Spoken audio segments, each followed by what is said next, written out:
कर देने जो भी मंगा मैनू सरकार अता कर देने। हर इज्जतां दा सदा औलाद गल विच रहना, हर इज्जतां दा सदा औलाद गल विच रहना। उन्हां खुशबख्तां दा ना मर के भी जिंदा रहना, जेड़े आका दी सना कर देने जो भी मंगा मैनू सरकार अता कर देने। जो भी मंगा मैनू सरकार अता। बिस्मिल्लाहिर्रहमानिर्रहीम। अस्सलाम वालेकुम दोस्तों बुजुर्गों नाज़रीन, तुहाडे सामने अगली वीडियो दे नाल हाज़र हां। तुसीं देख रहे हो एक बूटी है जिहड़ी कि बड़ी ही ज़बरदस्त तो बड़ी ज़बरदस्त फायदे वाली है, बड़ी अच्छी है और इहदे बहुत ही ज़बरदस्त फायदे ने। और इहदा जो तरीका इस्तेमाल है वो तुहाडी खिदमत पेश करने हैं। ये जिहड़ी वैसे देखण नूं तो ये जदों जमीन 'च लगी होंदी है ये धनिया की तरह लगती है, लेकिन धनिया नाल इहदे पत्ते बहुत छोटे होंदे ने और पत्ते इहदे सब्ज़ रंग दे होंदे ने। जिहड़ियां इहदियां टहनियां होंदियां ने, जिहड़ा तुसीं देख रहे हो वो कालियां कालियां होंदियां ने। आ देखो जिवें लिशकदा होया सप्प नहीं हुंदा, इसे तरह ही इहदियां टहनियां होंदियां ने, बिल्कुल बारीक शाखां दे विच होंदियां ने और बड़ी सोहनी लगदी है।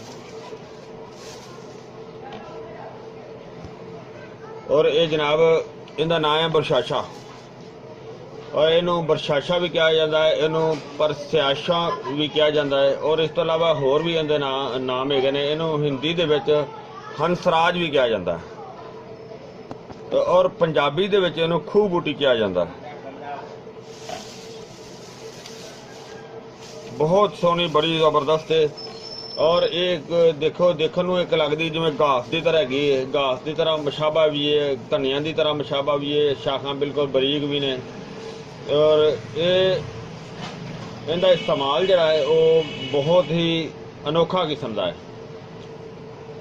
और इहदियां टहनियां जिहड़ियां ने काफ़ी सख्त होंदियां ने और इहदा जिहड़ा ने कि सफूफ कला नहीं इस्तेमाल किया और इहदे च होर भी शक्लां दी हुंदी है, लेकिन सब तो अच्छी जिहड़ी है वो इहो ही हुंदी है जिहड़ी काली टहनी वाली हुंदी है।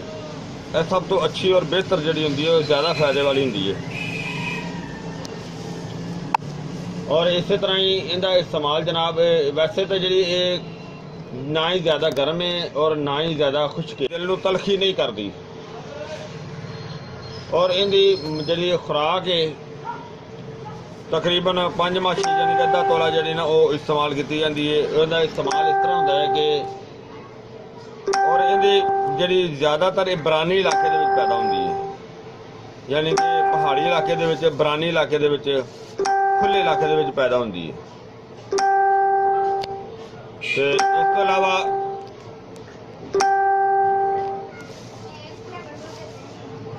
जिहड़ा इहदा इस्तेमाल है वो इस तरह किया जाता है कि इहनूं अगर हैज़ वास्ते भी इस्तेमाल होंदी है, यानी कि बेहतरीन जिहड़ा इहदा काम है ना वो बलगमी मसले वास्ते बहुत ही अच्छी तो बड़ी आला है। यानी कि इनू कला घट इस्तेमाल किया जाता, ज़्यादातर इनू नुस्खे दे विच शामिल करके इस्तेमाल किया जाता है। वैसे इहदा मशहूर मरकब जिहड़ा ना बरशाशा माजून हैगी है, लेकिन वो भी नज़रे ज़ुकाम के सिलसिले दे विच ज़्यादा है। ये जिहड़े बलगम के सुद्धे जिहड़े दिमाग दे विच हुंदे ने या सीने दे विच चेस्ट दे विच रुक जाते हैं, ये उन्होंने खोलती है, उन्होंने खारिज करती है। देखो अगर ये इस तरह का भी इहदा फंक्शन है तो ये बहुत कमाल का फंक्शन है, बहुत अच्छा फंक्शन है, बहुत आला किस्म का फंक्शन है। यानी कि सीने नूं साफ करती है, चेस्ट नूं फेफड़ियां नूं साफ करती है, गले नूं बहुत बेहतर बनाती है, बलगम नूं खारिज करती है जिहड़ी कि दिमाग दे विचों भी और गले दे विचों भी, और खांसी वास्ते भी बड़ी आला है। और इस दे इस्तेमाल दे नाल अगर इहनूं जड़ी बूटियां दे नुस्खे दे विच इस्तेमाल किया जाता है तो फिर ये इंशाअल्लाह इहदे नाल दमे का मसला जिहड़ा ना वो भी बहुत बेहतर हुंदा है, ठीक हुंदा है।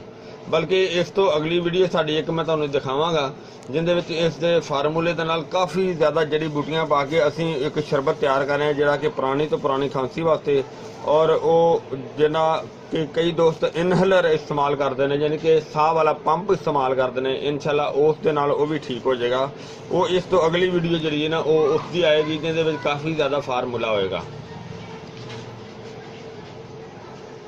ਔਰ ਇਸ ਤੋਂ ਇਲਾਵਾ ਜਿਹੜਾ ਕਿ ਇਹਦਾ ਇਸਤੇਮਾਲ ਜ਼ਿਆਦਾਤਰ ਅਗਰ ਇਹਨੂੰ ਕੱਲੀ ਨੂੰ ਵੀ ਇਸਤੇਮਾਲ ਕਰਨਾ ਹੋਵੇ ਤੇ ਕੱਲੀ ਦਾ ਉਹਨਾਂ ਫੰਕਸ਼ਨ ਨਹੀਂ ਹੁੰਦਾ ਹੈਗਾ, ਲੇਕਿਨ ਕੱਲੀ ਨੂੰ ਇਸਤੇਮਾਲ ਕਰਨ ਦਾ ਇਹ ਤਰੀਕਾ ਕਰਕੇ ਇਹਦਾ ਜੁਸ਼ਾਂਦਾ ਬਣਾ ਕੇ ਇਹਨੂੰ ਥੋੜੀ ਜਿਹੀ, ਜਿਸ ਤਰ੍ਹਾਂ ਤੁਹਾਨੂੰ ਮੈਂ ਦੱਸਿਆ ਸੀ, 5 ਤੋਲੇ ਪਾਣੀ ਦੇ ਵਿੱਚ ਅੱਛੀ ਤਰ੍ਹਾਂ ਬੋਇਲ ਕਰਕੇ ਤੇ ਇਸ ਦਾ ਜੁਸ਼ਾਂਦਾ ਜਿਹੜਾ ਨਾ ਉਹ ਚੀਨੀ ਪਾ ਕੇ ਇਸਤੇਮਾਲ ਕੀਤਾ ਜਾਂਦਾ ਹੈ, ਗੁੜ ਪਾ ਕੇ ਵੀ ਇਸਤੇਮਾਲ ਕੀਤਾ ਜਾਂਦਾ ਹੈ।